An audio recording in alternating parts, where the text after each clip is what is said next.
유란시아서 4차 개정본 오디오 제151편 바닷가에서 머무르며 가르치다. 3월 10일이 되자 전도하고 가르치는 모든 집단이 베세다로 모였다. 목요일 밤과 금요일에 그들 중 많은 이들이 물고기를 잡으러 나갔고, 안식일에는 다마스커스에서 온 한 노인이 조상 아브라함의 영광에 대해 강론하는 것을 듣기 위해 회당에 참석했다. 예수는 이 안식일 대부분을 혼자 산에서 보냈다. 그 토요일 밤에 주는 모여든 사람에게 1시간 넘게 역경의 사명과 실망의 영적 가치에 대해 말했다. 이것은 기억에 남을 만한 말씀이었고, 말씀을 들은 청중은 그가 전한 교훈을 결코 잊지 않았다. 예수는 최근 나사렛에서 거절당한 슬픔에서 완전히 벗어나지 못했다. 사도들은 여느 때처럼 그의 즐거운 태도에 섞인 특이한 슬픔을 알아차렸다. 야고보와 요한은 대부분 시간을 그와 함께 있었고, 베드로는 새로운 전도단의 복지와 방향에 관련된 많은 책임으로 여념이 없었다. 예루살렘에서 유월절을 지내기 위한 기다림의 시간 동안 여인들은 각 가정을 돌며 복음을 전하고, 가버나움과 그 주변 성읍과 마을에서 병자들을 돌보았다. 1. 씨 뿌리는 자의 비유. 이 무렵에 예수는 자신에게 자주 모여드는 많은 사람에게 비유로 가르치는 방법을 처음으로 사용하기 시작했다. 예수가 사도 및 다른 사람들과 밤늦게까지 이야기했기 때문에 이 일요일 아침에 그 무리 중에 거의 아무도 아침을 먹으려고 일어나지 않았다. 그래서 바닷가로 나가서 안드레와 베드로가 예전에 고기잡이 하던 배, 언제나 그가 뜻대로 쓰도록 둔 배 안에서 예수는 혼자 앉아 있었고, 하늘나라를 확장하는데 다음에 취해야 할 행동에 관하여 명상했다. 그러나 주는 오래도록 혼자 있게 되지 않았다. 금방 사람들이 가버나움과 이웃의 여러 마을에서 도착하기 시작했고, 아침 10시가 되자 거의 1,000명이 물가에 예수의 배 가까이 모여 관심을 호소하고 있었다. 베드로는 이제 일어나서 배 있는 데로 가면서 말했다. 주여, 제가 그들에게 이야기할까요? 그러나 예수가 대답하기를, 아니다 베드로, 내가 그들에게 말할 것이다. 그런 다음 예수는 자신을 따르는 군중에게 가르친 긴 비유 중 하나인 씨 뿌리는 자의 비유를 말씀하기 시작했다. 이 배에는 높이 세워진 자리가 있었고, 물가에 모인 군중에게 이야기하는 동안 가르칠 때 앉는 것이 습관이었으므로 예수는 거기에 앉았다. 베드로가 몇 마디 한 후에 예수가 말했다. 씨 뿌리는 한 사람이 나가서 씨를 뿌릴 때 어떤 씨앗은 길가에 떨어져서 발에 짓밟혀지게 되고, 그리고 하늘의 새들이 먹어버렸다. 다른 씨는 흙이 거의 없는 돌밭에 떨어졌고, 흙이 깊지 않아 즉시 싹이 났지만 해가 내리쬐자마자 물기를 빨아들일 뿌리가 없어 말라버렸다. 또 다른 씨는 가시덤불 사이에 떨어졌는데 가시덤불이 자라면서 그 씨가 숨이 막혀 전혀 결실하지 못하였다. 또 다른 씨는 좋은 땅에 떨어졌고 자라서 일부는 30배, 일부는 60배, 일부는 100배로 결실하였다. 이 비유 말씀을 마치고 나서 무리에게 말했다. 들을 귀가 있는 자는 들으라. 사도들, 그리고 함께 있던 자들은 예수가 이 방법으로 사람들을 가르치는 것을 듣고서 크게 당황하였다. 그리고 자기들끼리 많은 이야기를 나눈 뒤에 그날 저녁에 세베대의 집 정원에서 마태가 예수에게 말했다. 주님께서 대중들에게 제시하는 아리송한 말씀의 의미는 무엇입니까? 왜 주님은 진리를 찾는 자들에게 비유로 말씀하십니까? 예수는 대답했다. 내가 이제까지 인내를 가지고 너희를 가르쳤다. 너희에게는 하늘나라의 신비를 아는 것이 허락되었으나 깨닫지 못하는 군중과 우리를 멸망시키고자 하는 자에게는 지금부터 하늘나라의 신비를 비유로 제시할 것이다. 우리가 이렇게 할 것이니 정말로 하늘나라에 들어가기를 바라는 자는 그 가르침의 뜻을 헤아리고 따라서 구원을 얻을 것이며, 반면에 오직 우리를 올가매려고 귀를 기울이는 자는 보아도 보지 못하고 들어도 듣지 못하는 까닭에 그들이 더욱 혼란스러울 것이다. 자녀들아, 너희는 영의 법칙을 깨닫지 못하느냐? 가진 자는 받아서 풍부하게 되겠으나 없는 자는 가진 것조차 빼앗길 것이다. 그러므로 이제부터 많은 것을 사람들에게 비유로 말할 것이니 우리의 친구와 진리를 알기 원하는 자는 찾는 것을 찾아내겠으나 반면 우리의 적과 진리를 사랑하지 않는 자는 들어도 알아듣지 못할 것이다. 이 사람들 중 많은 이들이 진리의 길을 따르지 않는다. 선지자는 정말로 그런 분별 없는 혼들을 이렇게 묘사했다. 이 백성의 마음은 둔해졌고 그들의 귀는 듣지 못하며 그들은 눈은 감았으니 이는 그들이 진리를 분별하고 마음으로 깨닫지 않게 하기 위함이다. 사도들은 주가 무슨 의미로 말씀하시는지 완전히 이해하지 못했다. 안드레와 토마스가 예수와 함께 더 이야기하는 동안 베드로와 다른 사도들은 정원의 다른 곳으로 가서 진지하고 긴 토론을 벌였다. 이 비유의 풀이 베드로와 그 주위에 있던 무리는 씨 뿌리는 자의 비유가 우화이고 각 모습에 어떤 감추어진 의미가 있다는 결론에 이르렀다. 그래서 그들은 예수에게 가서 설명을 요청하기로 결심했다. 따라서 베드로는 주께 다가가서 말했다. 우리는 이 비유의 뜻을 깨우칠 수 없고 하늘나라의 비밀을 아는 것이 우리에게 허락되었다고 말씀하셨으니 그 의미를 설명해 주시기 원합니다. 이 말을 듣고 예수는 베드로에게 말했다. 아들아, 나는 너희에게 아무것도 숨기지 않길 바라지만 먼저 너희가 무슨 이야기를 하고 있었는지 나에게 말해보라. 그 비유를 어떻게 해석하느냐? 잠시 침묵이 흐른 뒤에 베드로가 말하였다. 주님, 우리는 그 비유에 대하여 많이 이야기했는데 제가 결정한 해석은 다음과 같습니다. 씨 뿌리는 자는 복음 전도자입니다. 씨앗은 하나님의 말씀입니다. 길가에 떨어진 씨앗은 복음의 가르침을 이해하지 못하는 사람들을 나타냅니다. 굳어진 땅에 떨어진 씨앗을 빼앗아간 새들은 사탄 곧 악마를 대표하고 그는 이 무지한 사람들의 가슴 속에 뿌려진 것을 훔쳐갑니다. 돌밭에 떨어진 씨앗은 갑자기 생겨난 기쁜 소식을 듣고 기뻐하며 말씀을 거치레로 받는 생각이 없는 사람들을 나타냅니다. 그러나 진실한 깊은 이해를 하기까지 뿌리가 없으므로 그들의 헌신은 시련과 박해 앞에서도 오래가지 못합니다. 시련이 닥쳐올 때 이 신자들은 넘어집니다. 유혹을 받을 때 이탈합니다. 가시덤불 사이에 떨어진 씨앗은 말씀을 기꺼이 들으면서도 세상의 근심과 재물의 기만으로 진리의 말씀에 숨통을 막아서 열매를 맺지 못하게 하는 사람들을 나타냅니다. 이제 좋은 땅에 떨어지고 싹이 나서 덜어는 30배, 덜어는 60배, 덜어는 100배 열매 맺은 씨앗은 진리를 들었을 때 저들의 다른 지적 자질 때문에 다른 정도로 이해하고 진리를 받아들이며 따라서 다른 정도로 이종교적 체험을 드러내는 자들을 나타냅니다. 베드로가 비유를 풀이한 것을 들은 뒤에 예수는 다른 사도들도 제한이 없는지 물었다. 이 요청에 오직 나다니엘이 응답하여 말했다. 주님, 시몬 베드로가 그 비유를 풀이한 것에 좋은 점이 많이 있음을 인정하지만 저는 그의 말에 전적으로 동의하지 않습니다. 이 비유에 대한 제 생각은 다음과 같습니다. 씨앗은 하늘나라의 복음을 나타내며 씨 뿌리는 자는 하늘나라의 전령을 나타냅니다. 길가에 굳은 땅에 떨어진 씨앗은 전하는 말씀에 관심 없는 자와 마음이 굳어진 자와 더불어 복음을 조금만 들은 자를 나타냅니다. 길가에 떨어진 씨앗을 채워간 하늘의 새들은 사람의 생활 버릇, 악의 유혹, 육체의 욕구를 나타냅니다. 돌 틈에 떨어진 씨앗은 새로운 가르침을 빨리 받고 이 진리에 부끄럽지 않게 사는데 생기는 어려움과 그 현실에 부닥쳤을 때 진리를 마찬가지로 빨리 버리는 감정적인 사람들을 나타냅니다. 저들은 영적 이해가 모자랍니다. 가시덤불 사이에 떨어진 씨앗은 복음의 진리의 마음이 이끌린 사람들을 나타냅니다.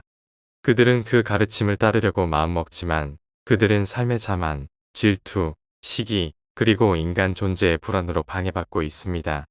좋은 땅에 떨어지고 싹이 나서 덜어는 30배, 덜어는 60배, 덜어는 100배 열매를 맺는 씨앗은 다른 자질의 영적 빛을 소유한 남녀들이 진리를 알아듣고 그 영적 가르침에 반응하는 능력, 자연스럽고 다양한 능력을 나타냅니다.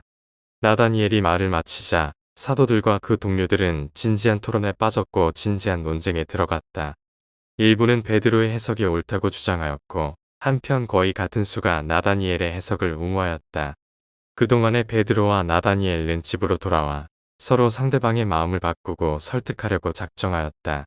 주는 이 혼란이 가장 심하게 표현될 때가 지나기까지 버려두었고 그런 다음 손바닥을 치고서 그들을 주위로 불렀다. 모두가 주위로 모이자 다시 한번 말했다. 내가 이 비유에 대하여 너희에게 말하기 전에 누구라도 할 말이 있느냐?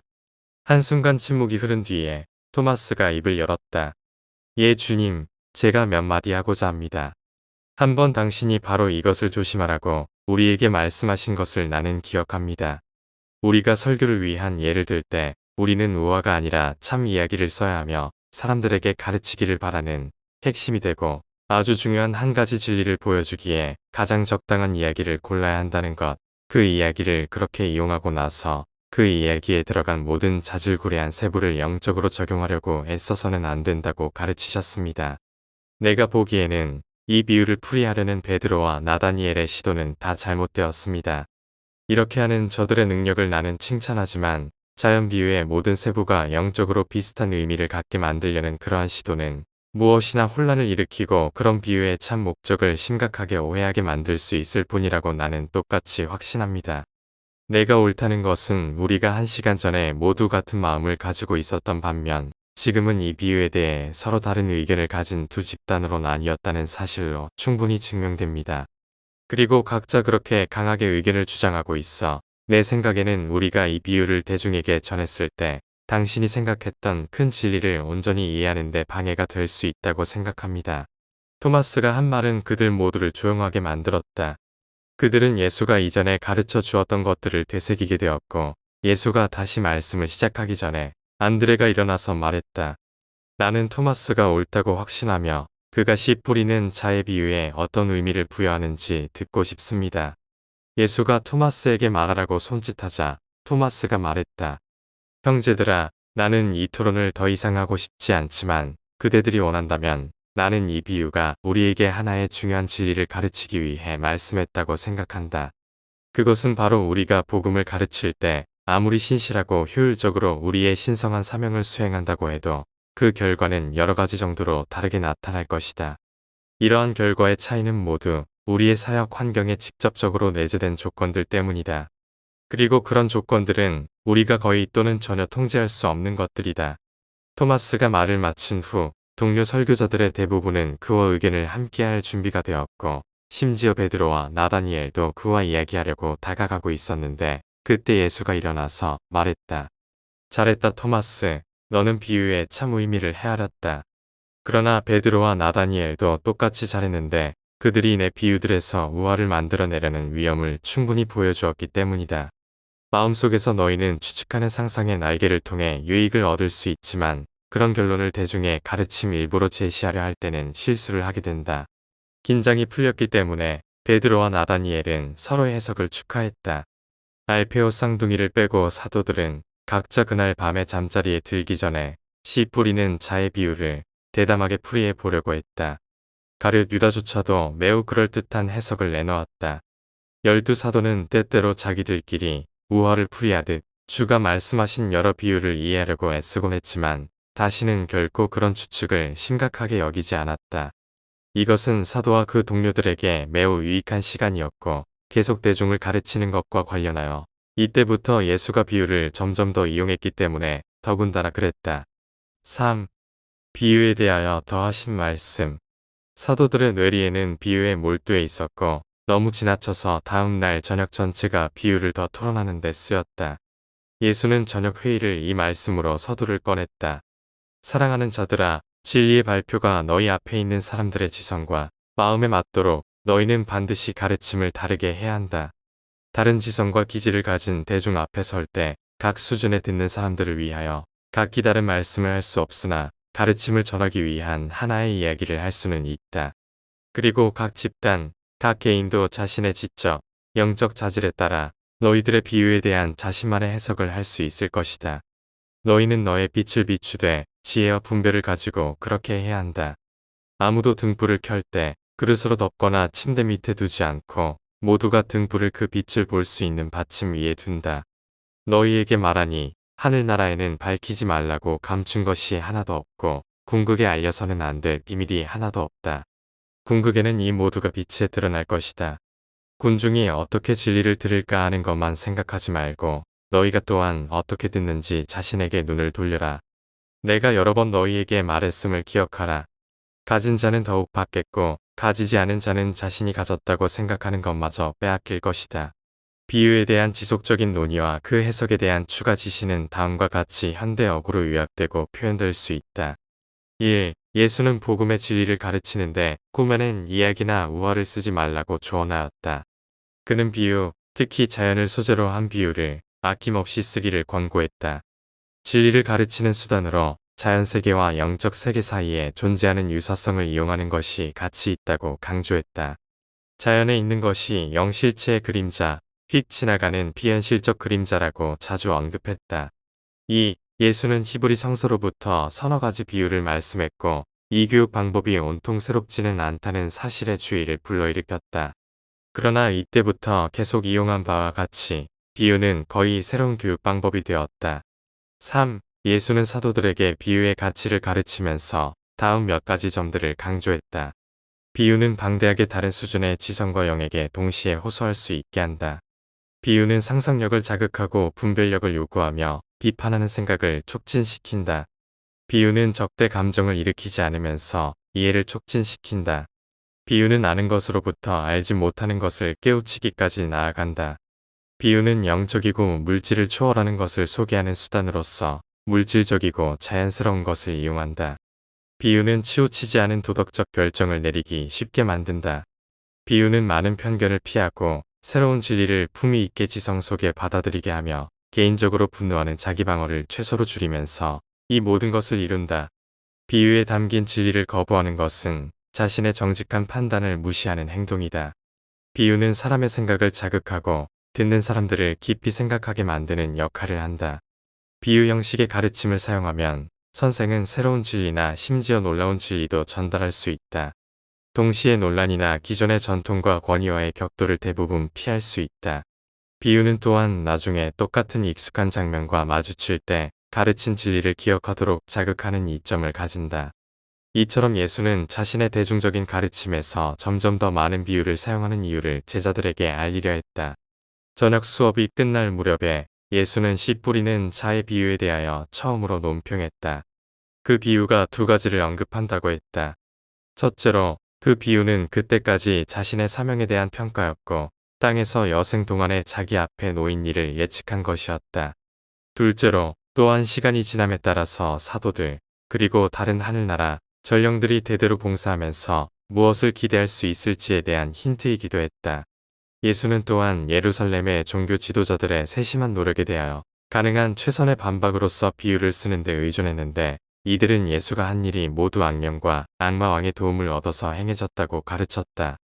모든 자연현상이 영적 존재들과 초자연적 물력의 직접 행위로 생긴 산물이라고 그 시절의 사람들이 여겼기 때문에 자연에 호소하는 것은 그러한 가르침에 대한 반박이었다. 이 교육 방법을 택한 것은 또한 그로 하여금 더 나은 길을 알고 싶어하는 사람들에게 중대한 진리를 선포할 수 있게 하였고 동시에 적들이 기분 상하여 그를 고발할 구실을 찾을 기회를 줄이기 때문이었다. 밤 동안에 그 무리를 해산하기 전에 예수는 말했다. 이제 내가 씨 뿌리는 자의 비유의 마지막을 너희에게 말할 것이다. 너희가 이 말을 어떻게 받아들일지 알고 싶다. 하늘나라는 또한 좋은 씨를 땅에 뿌린 사람과 같다. 밤에는 자고 낮에 자기 일을 하는 동안 그 씨가 싹트고 자라서 비록 그는 어떻게 자라게 되었는지 알지 못했지만 결국 열매를 맺게 되었다. 먼저 싹이 나고 다음에 이삭이, 다음에 이삭에서 익은 알곡이 생겼다. 그리고 곡식이 익었을 때 낫을 휘둘렀고 추수가 끝났다. 귀 있는 자는 들으라. 여러 차례 사도들은 뇌리에서 이 말씀을 숙고해 보았지만 주는 씨 뿌리는 자의 비유에 덧붙인 이 말씀을 더 이상 언급하지 않았다. 4. 바닷가에서 말씀한 다른 여러 비유. 이튿날 예수는 다시 배에서 사람들을 가르치며 말했다. 하늘나라는 자기 밭에 좋은 씨를 뿌리는 사람과 같다. 그러나 그가 잠든 사이에 원수가 와서 밀밭에 잡초를 뿌리고 서둘러 사라졌다. 그래서 어린 잎이 솟아나고 나중에 열매를 맺으려 했을 때 잡초들도 또한 생겼다. 그러자 이 주인의 종들이 와서 그에게 말하였다. 주인님, 밭에 당신이 좋은 씨앗을 뿌리지 않았습니까? 어디에서 이 잡초들이 생겼을까요? 그가 종들에게 대답하되 원수가 이런 일을 저질렀다. 그러자 종들이 주인에게 묻되 우리가 나가서 이 잡초들을 뽑게 해주시겠습니까? 그러나 그는 그들에게 대답했다. 아니다. 너희가 잡초들을 뽑다가 밀의 뿌리까지 뽑힐지 걱정되는구나. 차라리 수확할 때까지 모두 자라게 두어라. 그때 거두는 사람들에게 먼저 잡초들을 모아 묶어서 태우고 그 다음에 보관할 밀을 모아서 헛간에 두라고 말할 것이다. 사람들이 몇 가지 질문을 한 뒤에 예수는 또 다른 비유를 말했다. 하늘나라는 사람이 자기 밭에 뿌린 겨자씨와 같다. 지금은 겨자씨가 씨들 가운데 가장 작지만 다 자라면 모든 식물 가운데 가장 크게 되고 마치 나무 같아서 하늘의 새들이 와서 그 가지에서 쉴 수 있다. 하늘나라는 또한 누룩과 같으니 한 여인이 누룩을 가져다가 3개의 그릇에 있는 가루 속에 심어두었고 이렇게 해서 가루 전부가 부풀려졌다. 하늘나라는 또한 밭에 숨겨진 보물과 같다. 그는 기뻐서 그 밭을 살 돈을 벌기 위해 가진 모든 것을 팔러 나갔다. 하늘나라는 또한 좋은 진주를 찾는 상인과 같다. 그는 값진 진주 하나를 발견하고는 가지고 있는 모두를 팔아서 그 특별한 진주를 살 수 있게 하였다. 또 하늘나라는 바다에 던지는 쓸어 모으는 그물과 같아서 온갖 종류의 물고기를 다 잡았다. 이제 그물이 채워지면 어부들은 그물을 끌어올려 앉아서 물고기를 분류하며 좋은 물고기는 통에 모으고 나쁜 물고기는 던져버렸다. 예수는 많은 다른 비유를 군중에게 이야기하였다. 사실 이때 이후로 그는 이런 방법 외에는 대중을 거의 가르치지 않았다. 대중 앞에서 비유로 말씀한 뒤에 그는 저녁 수업 시간에 사도와 전도사들에게 자신의 가르침을 더욱 자세하고 분명하게 설명했다. 5. 게레사로 가는 도중 그 주 내내 군중이 계속 늘어났다. 안식일에 예수는 서둘러 언덕으로 갔지만 일요일 아침이 되자 군중이 돌아왔다. 베드로가 설교한 뒤에 예수는 오후에 일찍 말씀했고 말씀이 끝난 후 사도들에게 말했다. 내가 군중들 때문에 지쳤으니 우리가 하루를 쉬도록 저편으로 건너가자. 호수를 건너가는 길에 그들은 사납고 갑작스러운 폭풍을 만났는데 이것은 특히 해마다 이 계절의 갈릴리 바다의 특징이었다. 이 수역은 해면 아래 거의 210m였고 특히 서쪽은 높은 두구로 둘러싸여 있었다. 호수로부터 산으로 이르는 가파른 골짜기들이 있었다. 낮 동안에 호수 위에서 수직 기류를 타고 뜨거워진 공기가 올라옴에 따라서 해가 진 뒤에 골짜기에 식어가는 공기가 호수 위로 급히 쏟아져 내려오는 경향이 있었다. 이 강풍은 재빨리 오고 때로는 똑같이 갑자기 사라졌다. 바로 그러한 저녁 강풍이 이 일요일 저녁에 예수를 맞은편으로 실어 나르는 배를 낚아채었다. 새로운 전도사 몇 사람을 실은 다른 배 3척이 뒤에서 쫓아오고 있었다. 이 폭풍은 이 호수 지역에만 한정되었음에도 매우 심했다. 서쪽 해안에서는 폭풍의 흔적이 전혀 없었다. 바람이 너무 세서 물결이 배 위를 넘실거리기 시작했다. 사도들이 돛을 말 수 있기 전에 센 바람이 돛을 찢어버렸고 2.4km 조금 넘게 떨어진 해안으로 힘들여 저어가는 동안 그들은 이제 노에만 전적으로 매달렸다. 그동안에 예수는 머리 위에 작은 해가리개 밑에서 배의 고물에 누워서 잠을 자고 있었다. 벳세다를 떠났을 때 주는 지쳐 있었고 쉬려고 그들에게 배를 띄워 건너편으로 그를 싣고 가라고 지시하였다. 이 왕년의 어부들은 힘이 세고 노젓기에 노련했지만 이것은 그들이 일찍이 만난 가장 사나운 강풍이었다. 바람과 물결이 배를 마치 장난감 배처럼 이리저리 던졌어도 예수는 방해받지 않고 계속 잠자고 있었다.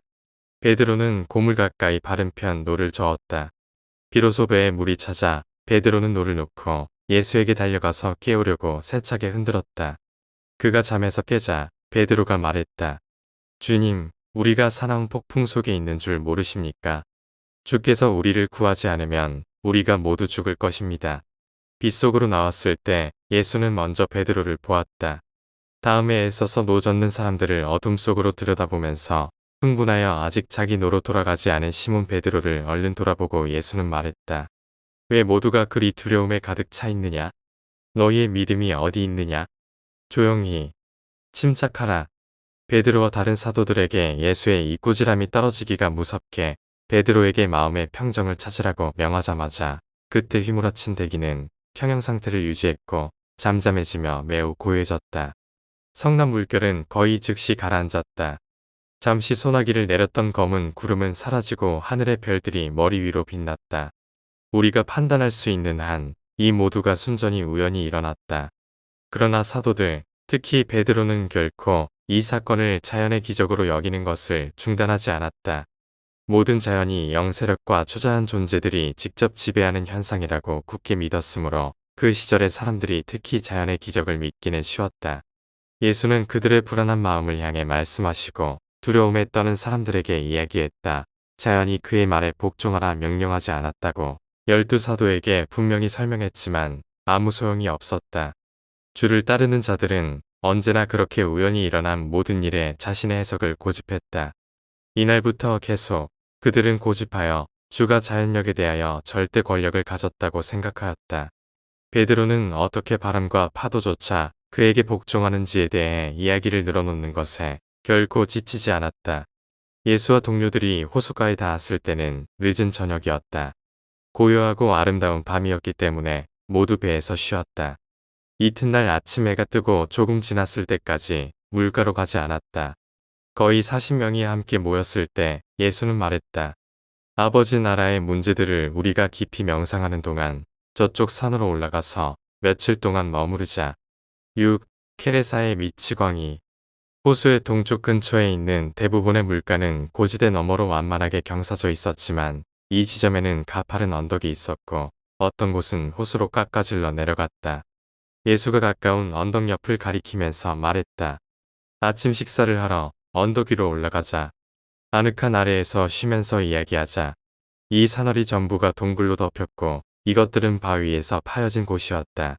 이 많은 구멍은 고대의 무덤이었다. 산허리로 중간쯤 올라가서 비교적 평평한 작은 장소에 작은 마을 케레사의 공동묘지가 있었다. 예수와 동료들이 이 무덤 더 가까이 지나가는 동안에 이 산허리의 동굴에서 살고 있던 어느 미치광이가 그들에게 달려왔다. 정신이 나간 이 사람은 이 근방에서 잘 알려져 있었고 한때 쇠사슬과 쇠고랑에 묶여서 어느 석굴에 갇혀 있었다. 그는 쇠고랑을 부순 지 오래되었고 이제 무덤과 버려진 묘들 사이로 멋대로 돌아다녔다. 이 사람의 이름은 아모스였는데 주기적인 형태의 정신 이상에 시달렸다.